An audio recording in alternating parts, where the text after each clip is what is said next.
padunak le ama ngol lo in pi thung pakhat man vlei a an tla balo an thi balo thil zai zong chungi no la ngei tu chu ama long a si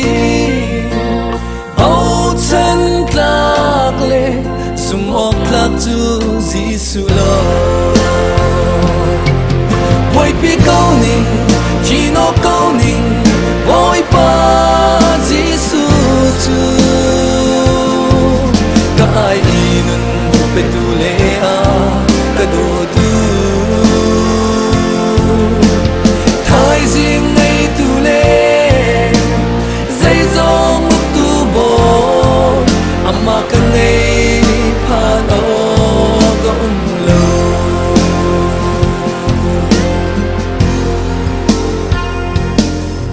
mi nung chu hoi tha ti in bo chan o atlak mi an lo Giêsu long hi hoi tha pi cát lấy chân câu cần cờ tác lại đâu cần hồ bơi lại đâu bia a cần cầm a xin lo nga dây dòng cá chim bèn la voi pi câu ning chỉ nó câu ning voi pa Giêsu chu ka ai inun pe tu le a ka do tu thai riêng ngay tu le dây dòng tu bo amma ka ngay phan o gom lo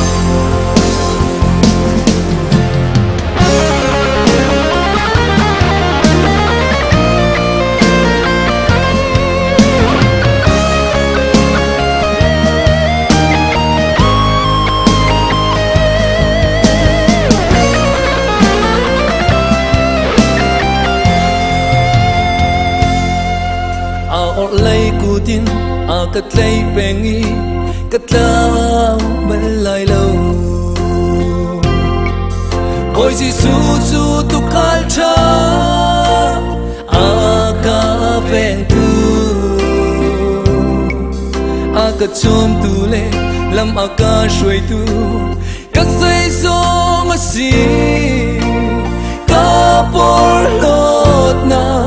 a vai lam ta long a si voi pi câu ning